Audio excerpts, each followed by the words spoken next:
जय हिंद दोस्तों। हम लोग जलवायु परिवर्तन से संबंधित संगठन, सम्मेलन और इनके जलवायु परिवर्तन के प्रभाव को कम करने के लिए पूरी दुनिया में और भारत में क्या प्रयास हो रहे हैं, इस चैप्टर को हम लोग पढ़ रहे थे। लगभग पिछले हमने 2-3 वीडियो में इसके संबंध में काफ़ी जानकारी इकट्ठा कर ली है। इस वीडियो में हम लोग उसी क्रम को आगे बढ़ाएंगे और साथ साथ में ये लगभग ऐसा वीडियो होगा जिसमें कि पूरा कंक्लूजन हो जाएगा। तो जलवायु परिवर्तन को जो मिटिगेट करने के प्रयास कर रहे हैं, उस दिशा में हम लोग किस तरीके से आगे बढ़ रहे हैं, इस वीडियो में आपको और क्लियरिफाई हो जाएगा। लेकिन ये तभी होगा जब आप पिछला 2-3 वीडियो जो मैंने बनाए हैं उसको देख लेंगे, तभी हो सकता है। तो हमने जलवायु परिवर्तन के जो बड़ा वैश्विक पर्यावरण सुविधा, ग्लोबल इन्वायरमेंट फैसिलिटी के बारे में हमने कहा था कि यहाँ से हम लोग, पिछले वीडियो में मैंने ये कहा भी था कि हम लोग यहाँ से आगे पढ़ेंगे। तो ग्लोबल इन्वायरमेंट फैसिलिटी का मतलब क्या होता है कि सबसे यूनाइटेड संयुक्त राष्ट्र विकास कार्यक्रम UNDP, united national environment programme, और साथ में ग्रीन ने विश्व बैंक से साथ मिल करके एक ग्रीन इन्वायरमेंट फैसिलिटी, बोले जलवायु परिवर्तन से निपटने के लिए कोई ऐसा तो नहीं केवल बातों से आप निपट लेंगे। इसके लिए हमें बहुत ज़रूरी है कि हम एक ऐसा कुछ प्रयास करें, संसाधनों का, उसमें जल संसाधन भी हो सकता है, तकनीक भी हो सकती है, ह्यूमन रिसोर्सेज भी हो सकता है, का एक पूरा संरचना तैयार करें। तो ग्लोबल इन्वायरमेंट फैसिलिटी जो अक्टूबर 1991 में वर्ल्ड बैंक ने $1 अरब के एक पायलट प्रोजेक्ट के रूप में शुरू किया था। कितने? $1 अरब।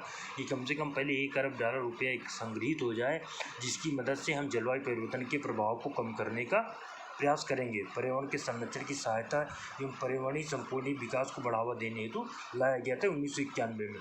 फिर बाद में मैंने आपको अर्थ बताया था 1992 में, तो इसको थोड़ा सा और आगे बढ़ाया गया।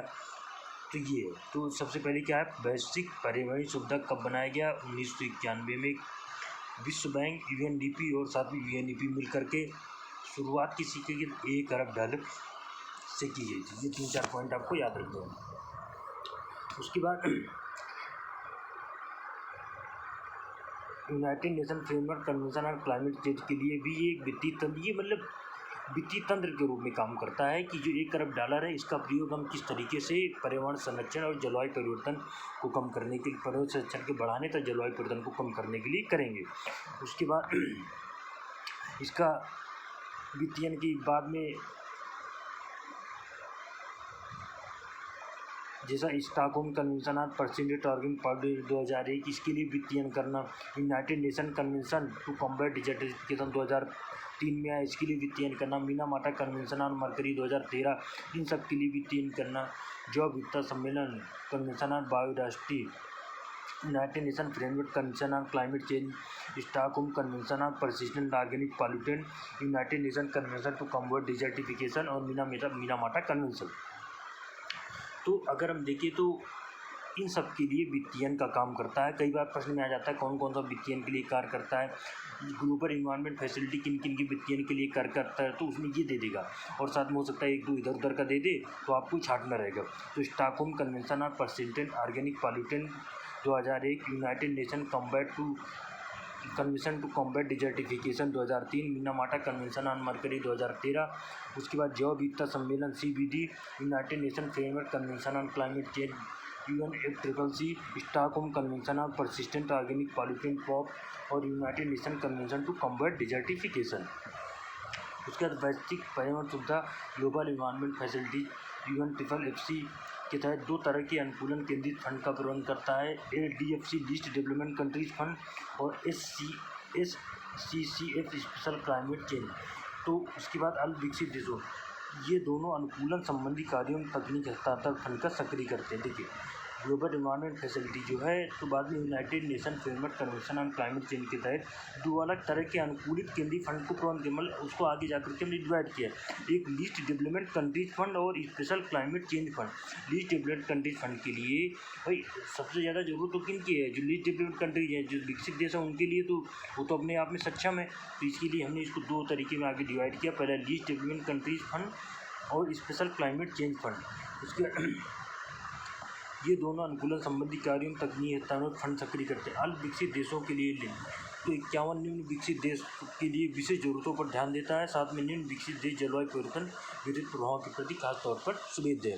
लीस्ट डेवलपमेंट क्लाइमेट फंड एक अकेला मौजूदा निधि है जो NPA national adaptation programme of action की तैयारी में क्रियान्वयन हेतु वित्तीयन करता है। उसके बाद दूसरा जलवायु परिवर्तन fund, the special climate change fund Nagoya. इसको देखिए इसमें क्या है, इन दोनों को इसलिए से हम डिवाइड किया गया ताकि हम कुछ संसाधन जो है जो 51 डेवलपमेंट लिस्ट डेवलपमेंट कंट्रीज हैं उनकी मदद कर सकें, और साथ में जो पर्यावरण जलवायु परिवर्तन से लड़ने के लिए हम विशेष प्रयास कर रहे हैं उसके लिए भी कुछ फंड को हम संरक्षित कर सकें।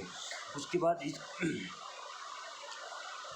नगोया प्रोटोकॉल फंड का भी प्रबंध करता है। मतलब इसमें ये प्रश्न आ सकता है कि जो ग्लोबल इन्वायरमेंट फैसिलिटी है क्या ये नगोया प्रोटोकॉल क्रियान्वयन फंड का प्रबंध करता है, तो यस हाँ करता है। उसके बाद इसमें नगोया प्रोटोकॉल क्रियान्वयन विधि है कि मतलब किस तरीके से हम पहुंच एवं लाभकारी एसेट एंड बेनिफिट शेयरिंग की, मतलब अगर मान लीजिए कि हम ग्लोबल इन्वायरमेंट फैसिलिटीज़ के किस तरीके से फंड का हम प्रयोग करना चाहेंगे, तो इसमें नगोया प्रोटोकॉल क्रियान्वयन विधि का किया गया थी, एक बहुत नीति की व्यवस्था की गई थी कि बहुत ज़्यादा इंपॉर्टेंट नहीं। अनुकूलन ट्रस्ट में एडाप्टेशन ट्रस्ट में अनुकूलन नीति की स्थापना विकासशील देशों जो क्योटो प्रोटोकॉल की पार्टीज है में अनुकूलन प्रोजेक्ट एवं कार्यक्रमों के वित्तीय नीति की गई थी, खासकर वो विकासशील देश जो जलवायु परिवर्तन की विपरीत प्रभाव के प्रति सुबोध है। जिसमें एक क्लीन डेवलपमेंट मैकेनिज्म की बात की गई थी। क्लीन डेवलपमेंट मैकेनिज्म के लिए एक मतलब क्या था कि जो विकसित देश हैं वो विकास देशों को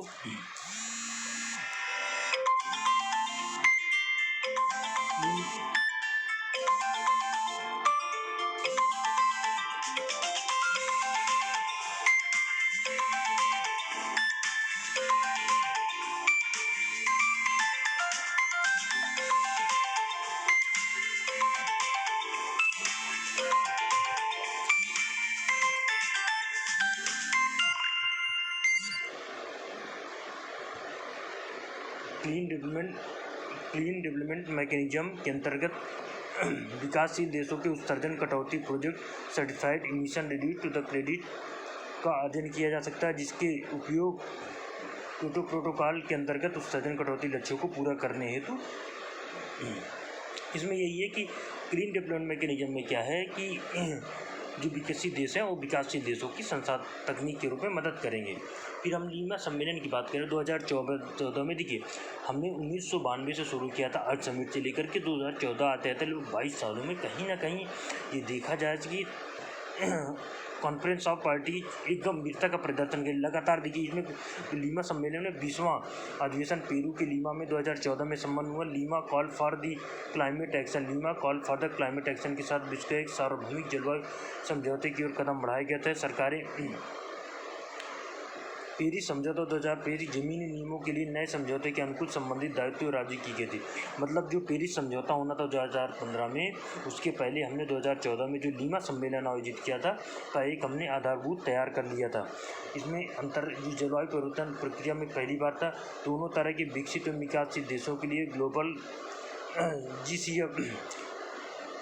उसके बाद 10 अरब डॉलर, मतलब जो हमको ग्लोबल इन्वायरमेंट फैसिलिटीज है उसके लिए हमको मतलब 10 अरब डॉलर लक्ष्य का पूंजीकरण करना, पारदर्शिता एवं विश्वसनीयता निर्माण एवं नई ऊंचाई तक बहुपक्षीय मूल्यांकन मल्टीलेटरल असेसमेंट करना कि मतलब सभी पक्ष मिल करके सभी बातों का एनालिसिस करेंगे कि किसमें कितना खर्च आ रहा है। उसके बाद शिक्षा एवं जागरूकता पर लीमा मंत्रिपरिषद उद्घोषणा में सरकारों के स्कूली पाठ्यक्रमों जलवायु परिवर्तन से संबंधित राष्ट्रीय विकास परियोजनाओं को सम्मेलन किया गया था। उसके नेशनल एडाप्टेशन प्लान के महत्व को पहचाना गया तथा वह जलवायु परिवर्तन के प्रति सहायता हेतु तो महत्वपूर्ण मार्ग प्रदान करेगा। उसके बाद लीमा सम्मेलन की बातें हैं जो इसमें थोड़ा निकल के आ रही हैं।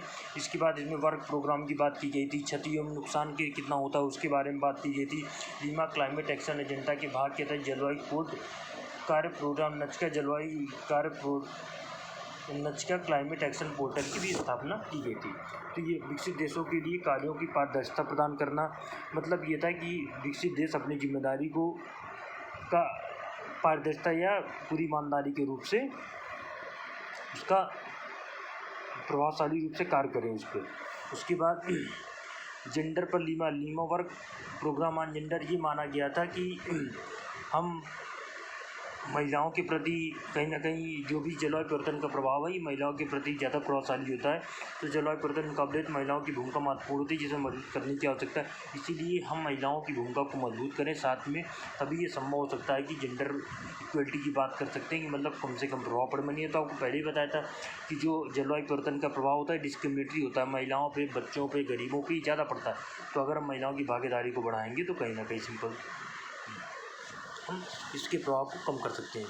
उसके बाद आ गया था पेरिस सम्मेलन 2015 की बात करते हैं। पेरिस सम्मेलन ये बहुत इंपॉर्टेंट है, यहाँ से बहुत ज़रूरी प्रश्न आता है, क्योंकि 2015 एक तरीके से हम कह सकते हैं कि मील का पत्थर साबित हो गया। तो पेरिस अक्सर आप न्यूज़ में सुनते हैं पेरिस सम्मेलन में ये हुआ।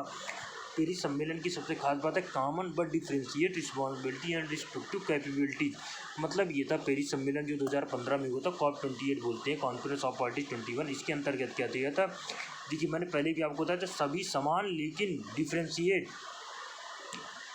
इसका मतलब ये है कि सभी लोग निश्चित रूप से अपनी समान भागीदारी रखेंगे, लेकिन उसके साथ साथ सबको ये ध्यान रखना पड़ेगा कि जो विकसित देश हैं और जो विकासशील देश है और जो द्वीपीय देश हैं या जो बिल्कुल गरीब देश है में अंतर रहना चाहिए। डिफरेंशिएट मतलब कि विकसित देशों को अपनी जिम्मेदारी ज़्यादा लेनी पड़ेगी, उससे कम फिर विकास देशों की जिम्मेदारी आती है। फिर द्वीपीय देश है, जो गरीब देश है उनकी तो वैसे भी उतने सक्षम नहीं है।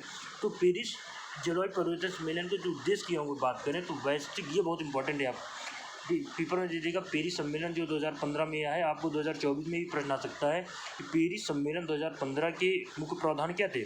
तो वैश्विक तापमान वृद्धि को पूर्व औद्योगिक स्तर से 2 डिग्री सेंटीग्रेड के नीचे रखना, नंबर 1।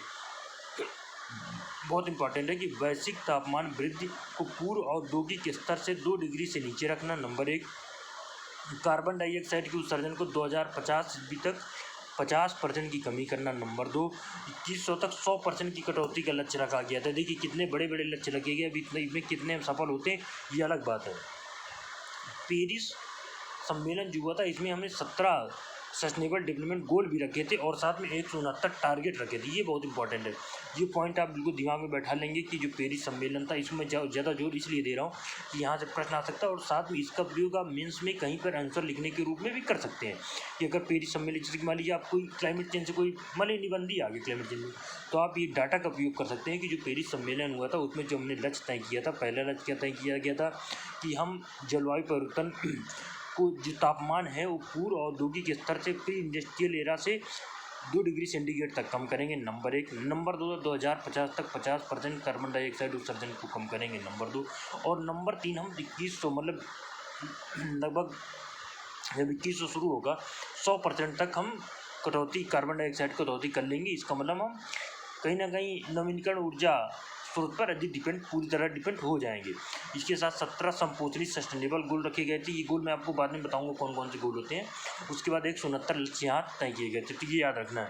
पेरिस करार इसकी सब 2020 तक रखी गई थी। इसमें कितना लक्ष्य प्राप्त हुआ कितना नहीं हुआ इस पर हम लोग जाने की जरूरत नहीं है, बस आपको इतना याद रखना है कि क्या क्या इसमें प्रावधान रहे हैं। पेरिस करार के प्रावधान में कॉमन बट डिफरेंशियल रिस्पॉन्सिबिलिटी या रिस्पेक्टिव कैपेबिलिटी, मैंने आपको बता दिया। Nationally determined contribution, nationally determined contribution का मतलब होता है कि सभी लोग, सभी देश समान रूप से पर्यावरण संरक्षण के प्रति जलवायु परिवर्तन को रोकने के लिए अपना समान रूप से योगदान देते हैं, तो इसको बोलते हैं नेशनली डिटरमाइंड कंट्रीब्यूशन। सभी राष्ट्रों के लिए था डिटरमाइंड मतलब सभी लोग अपने योगदान देंगे। उसके बाद मिटिगेशन करना, पेरिस करार विकसित और विकासशील देशों के बीच समन्वय संबंधी कार्यों के लिए 3 प्रमुख अवधारणाओं के जरिए क्रियान्वित किया जाता है। यह स्वीकार करना कि विकासशील देशों को अधिकतम उत्सर्जन में कटौती अधिक समय लेगा, विकसित देशों के समान कार्रवाइयों में अगुवाई करने के लिए आग्रह करना, जलवायु परिवर्तन कार्रवाइयों के कार्यान्वयन के लिए विकासशील देशों के पक्षों की मदद मुहैया कराई जाए जिससे महत्वाकांक्षी लक्ष्यों को पूर्ण करें। मतलब ये कि सभी देश मिलकर काम करें लेकिन विकासशील देश विकसित देश अपनी जिम्मेदारी को ज़्यादा समझें।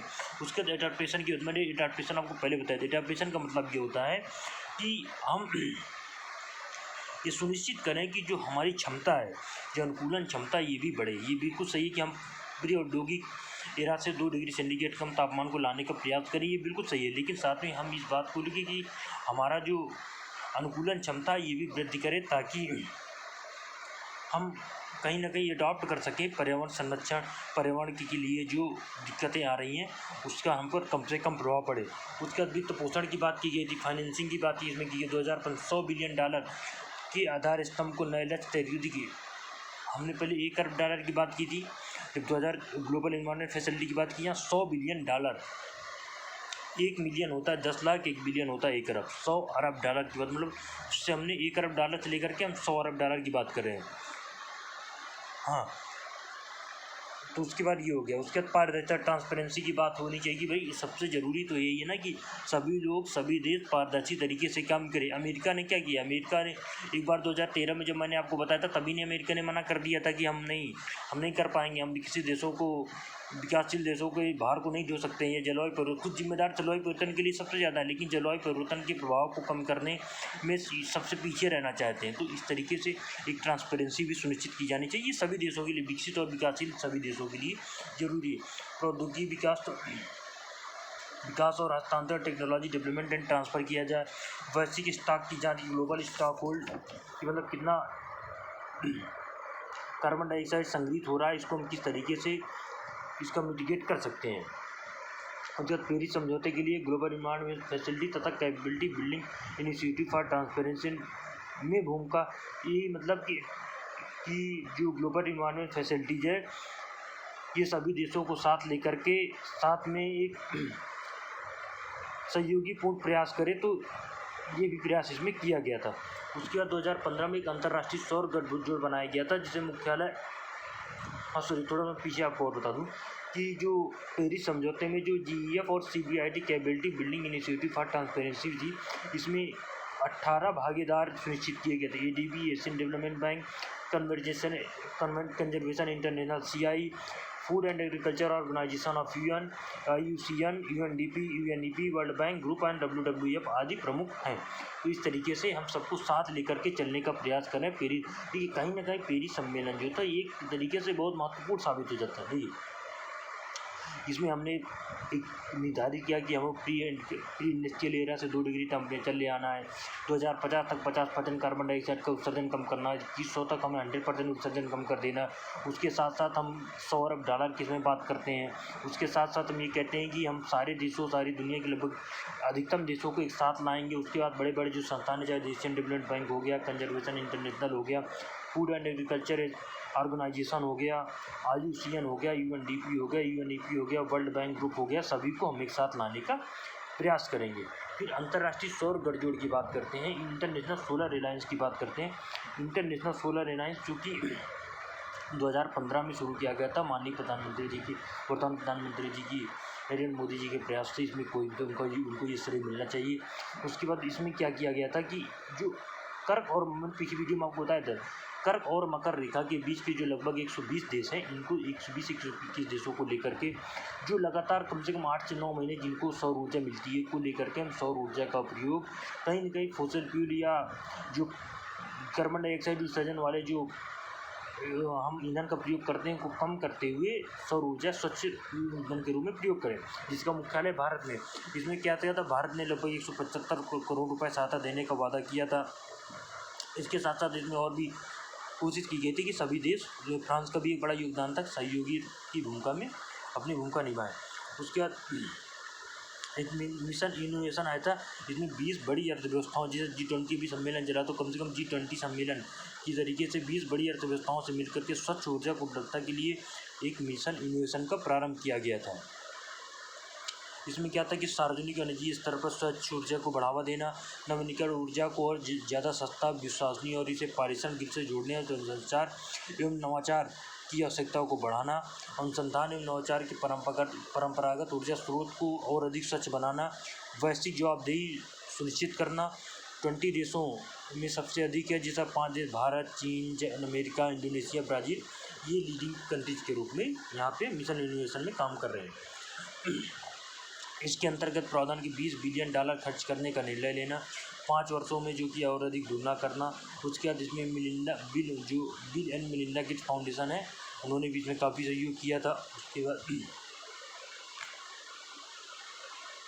फिर हम Paris pact on water and climate change adaptation की बात करें, तो इसमें भारत विभिन्न देशों को शामिल करना, नदी बेसिन संगठनों को और शामिल करना व्यावसायिक वित्तीय एजेंसियों कंपनियों को शामिल करना, पूरे विश्व के सिविल सोसाइटीज़ को शामिल करना।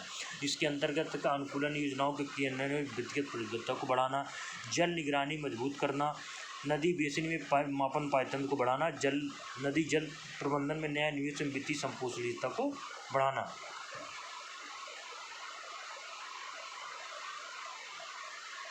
जलवायु परिवर्तन संबंधी जो विभिन्न आयामों की स्थिति है उसका पता लगाना, वित्त पोषण का पता लगाना, बहुपक्षीय जलवायु निधियाँ, मल्टीलेटरल क्लाइमेट फंड जो ग्रीन क्लाइमेट फंड के रूप में 10.2 बिलियन अमेरिकी डॉलर की राशि के साथ एक बड़ी जलवायु निधि है को 5.4 बिलियन अमेरिकी डॉलर सहयोग धनराशि के स्वच्छ तकनीक को विकास करना, अंतर्राष्ट्रीय कार्बन व्यापार को बढ़ाना। अंतर्राष्ट्रीय कार्बन व्यापार मैंने आपको बढ़ाया था कि जो देश कार्बन का कम उत्सर्जन करेंगे उनको हम क्रेडिट देंगे, जिसको कार्बन क्रेडिट की बात की गई। इंटरनेशनल असेसमेंट ऑफ INDC की बात की गई, राष्ट्रीय स्तर पर निर्धारित अभिष्ट योगदान की बात की गई। उसके बाद थोड़ा सा ये पढ़ लेते हैं कि जो international assessment of international determined contribution की जो हम बात कर रहे हैं उसमें भारत का योगदान क्या था। तो ये बहुत इंपॉर्टेंट है। भारत के परिप्रेक्ष्य में अगर मान लीजिए प्रश्न आता है तो आपको भारत के परिप्रेक्ष्य में लिखना पड़ेगा। भारत ने 2030 तक 2005 के स्तर की तुलना में सकल घरेलू उत्पादन का 33 से 35% कम करने का लक्ष्य रखा है। नंबर 1, कार्बन डाइऑक्साइड जो इंटरनेशनली डिटरमाइंड कंट्रीब्यूशन में भारत के योगदान की चर्चा की। प्रश्न नहीं आ सकता, छोटा था। मान लीजिए स्टेट पीछे में कहीं से आ गया तो सबसे पहले भारत ने क्या लिख के लगी, 2030 तक 2005 के निर्धारित लक्ष्य के 33 से 35% तक कम करना। उसके बाद 2030 तक गैर जीवाश्म ईंधन आधारित ऊर्जा संसाधनों को 40% तक संचयी विद्युत संस्थापित क्षमता हासिल करने की महत्वाकांक्षी लक्ष्य को बढ़ाना। मतलब पहली बात तो हम कार्बन डाइऑक्साइड के उत्सर्जन को 2005 पर 2030 को 2005 के मुकाबले लगभग 33% तक कम करना और साथ में 40% तक गैर जीवाश्म ईंधन को बढ़ाना। जब उसको कम करेंगे तभी ये बढ़ेगा ही, ठीक है। उसके बाद 2022 तक सौर ऊर्जा व पवन ऊर्जा के लक्ष्य को 100 गीगावाट तथा 60 गीगावाट को स्थापित करना। सौर ऊर्जा को 100 गीगावाट तथा साथ में पवन ऊर्जा को 60 गीगावाट स्थापित क्षमता के लक्ष्य को हासिल करना होता है। भारत ने लक्ष्य बनाया हुआ है। तो ये पूछा जा सकता है कि भारत के योगदान की चर्चा कीजिए। प्रश्न आ सकता है कि जो इंटरनेशनली डिटरमाइंड कंट्रीब्यूशन है इसमें भारत के योगदान की चर्चा कीजिए। तो भारत के योगदान पहला क्या था कि हम 2030 तक 2005 के एवरेज के 30 से 35% तक पर कार्बन डाइऑक्साइड को कम करना, नंबर 1। नंबर 2 बात इसमें है कि हम 40% तक गैर जीवाश्म ईंधनों का प्रयोग करके पर्यावरण सरल करके हम अपनी ऊर्जा ज़रूरतों को पूरा करेंगे। नंबर 3 है कि 2022 तक 100 गीगावाट लक्ष्य को, ये देखिए तब की बात थी तो निकल चुका है, लेकिन 100 गीगावाट सौर ऊर्जा से और 60 पवन ऊर्जा से स्थापित क्षमता को हम हासिल करना चाहते हैं, ठीक है। उसके बाद साथ में कार्बन डाइऑक्साइड को 2 से 3 बिलियन टन तक कार्बन तैयार करना। कार्बन डाइऑक्साइड के समकक्ष मतलब कि हम वनों को ऐसा लगाएं, वनों की तरह लगाएंगे कि कम से कम 2.5 से 3 बिलियन टन तक कम करें। जलवायु परिवर्तन के प्रति संवेदनशील क्षेत्रों विशेषकर कृषि, जल संसाधनों, हिमालयी क्षेत्रों, तटीय क्षेत्रों, स्वास्थ्य एवं आपदा प्रबंधन के विकास कार्यक्रमों के निवेश को बढ़ोतरी में जलवायु परिवर्तन को बेहतर तरीके से अपनाना। उसके साथ साथ संसाधनों का हम अधिक से अधिक इस तरीके से उपयोग करें कि पर्यावरण संरक्षण को कम से कम नुकसान हो। उसके बाद आधुनिक जलवायु प्रौद्योगिकी के तुरंत प्रसार एवं प्रकार की भविष्य में प्रौद्योगिकी के अनुसंधान एवं विकास के लिए क्षमताओं का विकास करना। उसके बाद भारत द्वारा जलवायु परिवर्तन पर घरेलू में क्या कार्य किया गया, ये भी प्रश्न आ सकता है, मुख्य परिचय में आ सकता है कि चर्चा कीजिए कि भारत ने घरेलू स्तर पर पर्यावरण संरक्षण के लिए क्या क्या प्रयास किए हैं, ठीक है। तो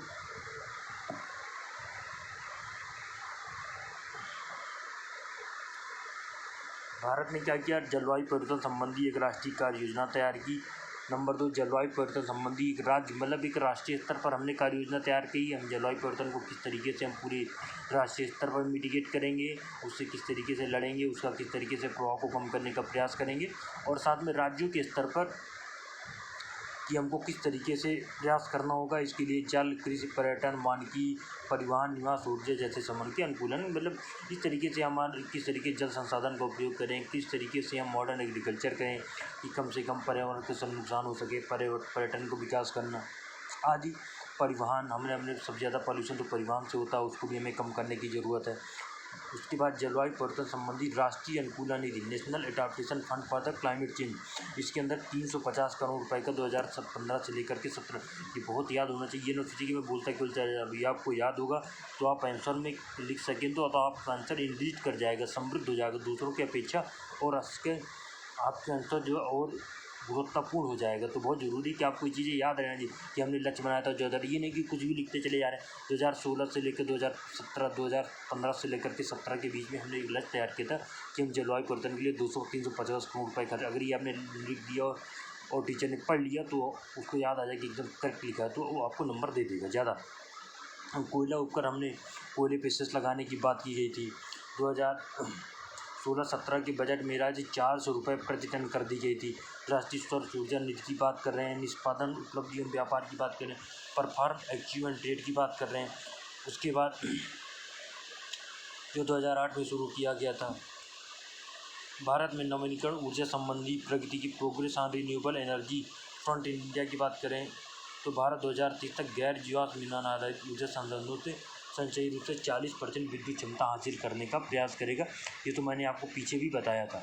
नवीनीकरण ऊर्जा के लिए 2022 तो बढ़ा के 175 गीगावाट कर दिया गया था, जिनमें 100 गीगावाट हम करेंगे सौर ऊर्जा से, 60 गीगावाट करेंगे बायोमास ऊर्जा से, और 10 गीगावाट तथा लघु जल विद्युत परियोजनाओं से। मतलब 175 को डिवाइड किया, 100 गीगावाट किसे कर दिया, सौर ऊर्जा से, 60 गीगावाट किसे किया तो बायोमास से कर दिया, 10 गीगावाट किसे कर दिए, लघु जल विद्युत परियोजनाओं से, और 5 बायोमास 100 गीगावाट कर दिया सौर ऊर्जा से, पवन ऊर्जा से 60 गीगावाट कर दिया गया था, और बायोमास ऊर्जा से 10 गीगावाट, और लघु जो जल विद्युत परियोजनाओं से 5 गीगावाट की हमने लक्ष्य को लगातार बनाते जा रहे थे कि पहले हमने उसको इस तरीके से डिवाइड कर दिया है ताकि हम पर्यावरण संरक्षण कर सकें और जलवायु परिवर्तन पर इसका प्रभाव कम से कम पड़ सके। उसके बाद जलवायु परिवर्तन के लिए राष्ट्रीय अनुकूलन निधि की बात की है। कार्बन नेसिस एरोसोल जलवायु परिवर्तन कार्यक्रम ने शुरू किया। फिर ग्रीन फंड की बात की थी, रियो 20 की बात जब 2012 में हमने एक हरित अर्थव्यवस्था की बात की जिससे सतत विकास परियोजनाओं देखिए हमको 2 तरीके की बात करनी, एक हमें मतलब विकास भी करना है और साथ में हमें पर्यावरण संरक्षण भी करना है, जलवायु परिवर्तन के प्रभाव को कम करना है। अब ये कई लोग इसको बताते हैं कि दोनों संभव ही नहीं है, दोनों विरोधाभास बताते हैं। हकीकत ऐसा नहीं है। हकीकत ये है कि अगर हम संसाधनों का सही से उपयोग करें, तकनीक का प्रयोग करते हुए अगर हम पर्यावरण संरक्षण को लेकर के साथ में ध्यान में रखते हुए विकास करें तो निश्चित रूप से संधारणीय विकास, सस्टेनेबल डेवलपमेंट किया जा सकता है। उसके बाद सतत विकास परियोजनाओं को बढ़ाना, ग्रीन वित्तीय बैंकिंग प्रणाली के बॉन्ड पेपर बाजार और संस्थागत निवेश हरित बनाना। उसके बाद स्थायी बैंकिंग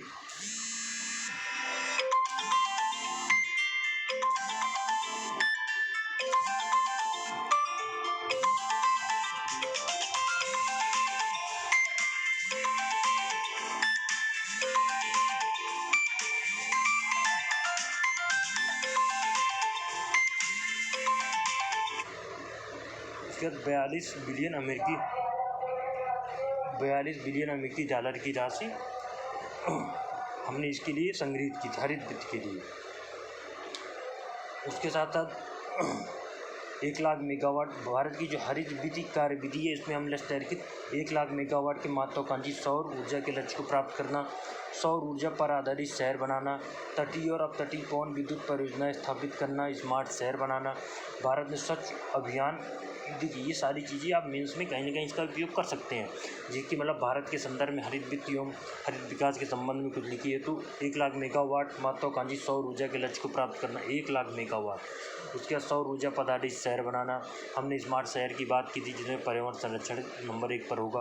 उसके बाद तटीय और अपतटीय पवन विद्युत परियोजनाएं स्थापित करना, स्वच्छ भारत अभियान के तहत और संरचना मुहैया करना है। राष्ट्रीय स्वच्छ ऊर्जा कोष द्वारा वित्त पोषित की कुछ परियोजनाएं जैसे पारेषण क्षेत्र, ट्रांसमिशन सेक्टर को बढ़ावा देना, ऊर्जा कॉरिडोर, राष्ट्रीय सौर मिशन, नेशनल सौर मिशन को बढ़ावा देना। उसके बाद सौर प्रकाश एवं कम क्षमता वाली लाइटें लगाना, सौर ऊर्जा एवं संचालित पंपिंग सिस्टम लगाना, grid connected roof top HTV विद्युत संयंत्र लगाना। ये सब इसलिए ज़रूरी है कि देखिए, हो सकता है कि आपको याद ना रहे, लेकिन अगर थोड़ा थोड़ा भी आपको ध्यान में आ गया, सौर ऊर्जा के बारे में हमको सर ने इतना पढ़ाया था, तो आप इसको लिख सकेंगे, अच्छे से समझ सकेंगे, तो बहुत ज़रूरी समझे। उसके बाद भारत ने 4 कुछ बैंकों के हरित बॉन्ड, ग्रीन बॉन्ड जारी करने की बात की थी। देखिए, अगर हम भारत की बात करें तो भारत जैसे विकासशील देश के लिए निर्भरता उन्मूलन एवं विकास अत्यंत महत्वपूर्ण है। अगर हम देखें तो दोनों संभव, हकीकत में अगर हम व्यवहारिक रूप में देखें तो ये संभव ही नहीं कि हम बिना पर्यावरण को जरा भी नुकसान पहुंचाए हम अपनी जो निर्धनता उन्मूलन और विकास गतिविधियाँ करें। कहीं ना कहीं पर्यावरण को नुकसान होगा, लेकिन हम ये बात कोशिश करें कि नुकसान कम से कम हो। मतलब ये ज़रूरी, ये हम बहुत कोशिश करें कि साथ में कि हम अधिक से अधिक सौर ऊर्जा का प्रयोग करें, फॉसिल फ्यूल का प्रयोग कम से कम करें। उसके साथ साथ हम ये कोशिश करें कि हम कार्बन डाइऑक्साइड की अवशोषण के लिए अधिक से अधिक पेड़ पौधे लगाएंगे, जो कि स्वच्छ ऊर्जा भी लोगों, स्वच्छ वायु भी लोगों तक प्रोवाइड कर सके। हरित बांडों का प्रयोग करें, हरित वित्त पोषण के लिए अधिक से प्रयास करें। तो इस तरीके से हम भारत के संबंध में थोड़ा सा देख लिया। उसके बाद पर्यावरण लेकर हरित ग्रीन अकाउंटिंग की बात की गई। ग्रीन अकाउंटिंग का मतलब होता है कि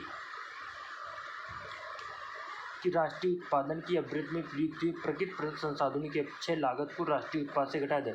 मतलब कि जो राष्ट्रीय उत्पाद होता है उससे हम कितनी लागत जो पर्यावरण संरक्षण के प्रति है, पर्यावरण को नुकसान पहुँचाए, उसको हम उससे निकाल देते हैं। ये उसके बाद हरित सूचकांक की बात की गई थी, ग्रीन इंडेक्स की बात की गई थी, एक जीएनपी में बात की गई थी कि थोड़ा सा हरित की बात की गई थी। ये बहुत ज़्यादा इंपॉर्टेंट है।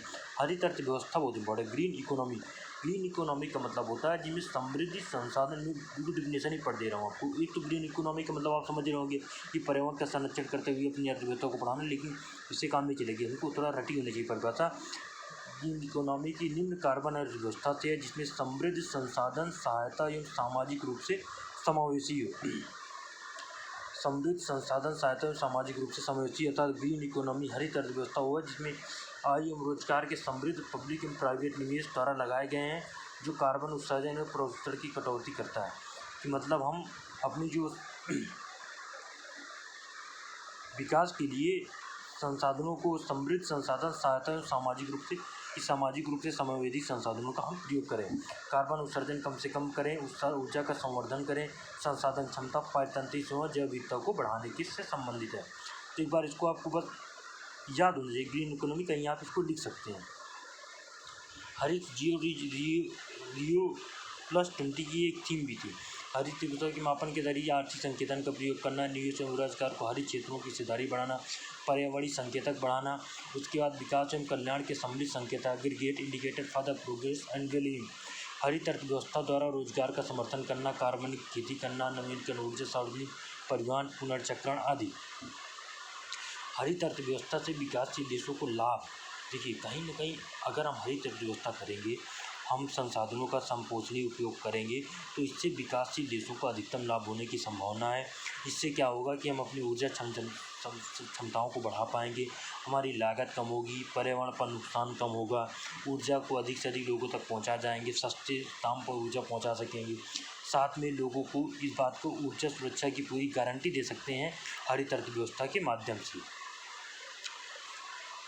उसके बाद हरित अर्थव्यवस्था ग्रीन इकोनॉमी इनिशिएटिव यूएनईपी द्वारा 2008 में शुरू किया गया था। ये प्रश्न आ सकता है कि ग्रीन इकोनॉमी इनिशिएटिव हरित अर्थव्यवस्था पहल से शुरू किया 2008 में यूनाइटेड नेशन इन्वायरमेंट प्रोग्राम द्वारा शुरू किया गया था, जिसमें संपोषणी कृषि, पारतंत्रीय और संरचना निर्माणीकरण एवं वन न्यूनीकरण एवं नियंत्रण द्वारा उत्सर्जन कटौती, संपोषणी शहरों का विकास, हरित रोजगार द्वारा रोजगार निर्माण एवं उत्सर्जन उपकरण तथा मतलब ये है कि जो हरित अर्थव्यवस्था पहल थी यूएनईपी द्वारा की गई थी। जो मैंने चीज़ें आपको बताई कि संसाधनीय विकास हो, संपोषणी कृषि, पारतंत्रीय और संरचना, नवीनीकरण एवं निम्नीकरण पर नियंत्रण द्वारा उत्सर्जन कटौती।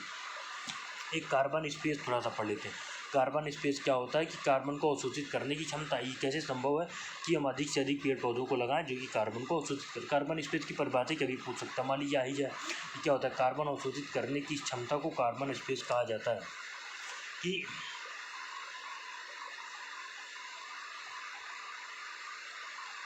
हकीकत क्या है? हकीकत ये है कि जो तापमान बढ़ रहा है, क्यों बढ़ रहा है भाई? पृथ्वी की अपनी एक पेड़ पौधे जितने हैं धरती पे, उनकी एक क्षमता है। हम कर एक ग्लोबल वार्मिंग क्यों हो रहा है? क्योंकि हम लगातार कार्बन डाइऑक्साइड का उत्सर्जन इतना ज़्यादा कर दे रहे हैं कि अब पृथ्वी भी उसको सहन नहीं कर पा रही। वो लगातार जा कर के मंडल जमा हो रहा है, जिससे कि ग्लोबल वार्मिंग बढ़ रहा है। तो अगर हम अपनी कार्बन स्पेस क्षमता को बढ़ाएं, कि स्पेस मतलब क्या होता है? जगह। कि मतलब कार्बन को ऑब्जॉर्व करने की अगर हम जगह को बढ़ाएं, तो कहीं ना कहीं हम ये कह सकते हैं कि पर्यावरण संरक्षण ज़्यादा आसानी से किया जा सकता है। जलवायु परिवर्तन को हम मिटिगेट कर सकते हैं। कार्बन फुटप्रिंट से तात्पर्य एक व्यक्ति उत्पाद द्वारा, किसी एक संस्था, व्यक्ति या उत्पाद द्वारा किए जाने वाले कुल कार्बन उत्सर्जन से, मतलब कार्बन फुटप्रिंट की कई बार बात आ जाती है। ये फुटप्रिंट भी पैर, चरण पादुका। तो मतलब कोई व्यक्ति है जो जितना अधिक से अधिक उत्पादन, कोई व्यक्ति, संस्था या कोई भी संस्थान है कितना उत्पादन कर रहा है। तो जैसा कि वाटर हो गया, फुटप्रिंट में emission, electricity, transport, offset, waste, recycle, gas, personal fuel. मतलब ये है कि एक व्यक्ति कितना अधिक से अधिक उत्सर्जन कर दे रहा है, उसका एक मापन के रूप में करते हैं। उसके बाद हम अर्थ आवर की बात करते हैं। अर्थ आवर क्या होता है कि जो मार्च महीने के आखिरी शनिवार को हम 1.5 घंटे के लिए लाइट बंद करके एक मतलब मैसेज देना चाहते हैं पूरी दुनिया को कि अगर सारे लोग प्रयास करें तो हम जलवायु परिवर्तन को कम कर सकते हैं। जो कि मतलब एक तरीके से एक कटिंग के रूप में है, एक संदेश के रूप में है कि तो ये हर साल बदलता रहता है। जो बस इतना ध्यान रखते हैं, मार्च के आखिरी शनिवार को मनाया जाता है अर्थ आवर डे, कि लाइट बंद करो और जलवायु परिवर्तन पर प्रकाश डालो। इसका एक थीम थी 2016 में। बस इतना थोड़ा आना चाहिए, पता होना चाहिए। फिर क्लाइमेट फिक्शन के बाद जलवायु परिवर्तन से संबंधित उनकी ऐसे ही साहित्य को क्लाइमेट फिक्शन क्लाइफाई कहा जाता है। दुनिया भर की मान्यता मिली। मतलब क्लाइमेट फिक्शन का मतलब है कि पूरी दुनिया में सभी लोग मिल करके जलवायु परिवर्तन के खिलाफ गंभीरता से प्रयास करें। तो इस वीडियो में मैंने आपको जलवायु परिवर्तन से मिटिगेट करने के लगभग सारी चीज़ें बता दी, और इस लगभग थोड़ा बड़ा वीडियो ज़रूर हो गया है, लेकिन ये लगभग आपको क्लियर कर देगा। 1 से 2 बार देखिए। जिसमें हमने क्या पढ़ा? वैश्विक पर्यावरणीय सुविधा पढ़ा, ग्लोबल एनवायरमेंट फैसिलिटी पढ़ा, उसके बाद इसके क्या क्या बल विकसित देशों पर प्रभाव, लीमा सम्मेलन हमने पढ़ा, उसके बाद हमने जेंडर पर लीमा कार्य योजना पढ़ा, पेरिस उद्देश्य हमने बहुत अच्छे से समझा, उसके साथ साथ अंतर्राष्ट्रीय सौर ऊर्जा पढ़ा, मिशन इनोवेशन हमने पढ़ा, जलवायु परिवर्तन संबंधी विभिन्न आयामों की चर्चा की, उसके साथ साथ हमने भारत द्वारा जलवायु परिवर्तन पर क्या प्रयास किए जा रहे हैं इसको अच्छे से पढ़ा, उसके साथ साथ हमने हरित अर्थव्यवस्था पढ़ा, हमने कार्बन स्पेस पढ़ा, कार्बन फुटप्रिंट पढ़ा, अर्थ आवर पढ़ा, और साथ में क्लाइमेट फिक्शन भी हमने पढ़ा। तो ये वीडियो को आप 102 बार देख लेंगे, आपको क्लियर हो जाएगा। Thank you. ये चैप्टर लगभग हमारा पूरा हो चुका है। हम किसी नेक्स्ट चैप्टर क्लियर करेंगे। Thank you.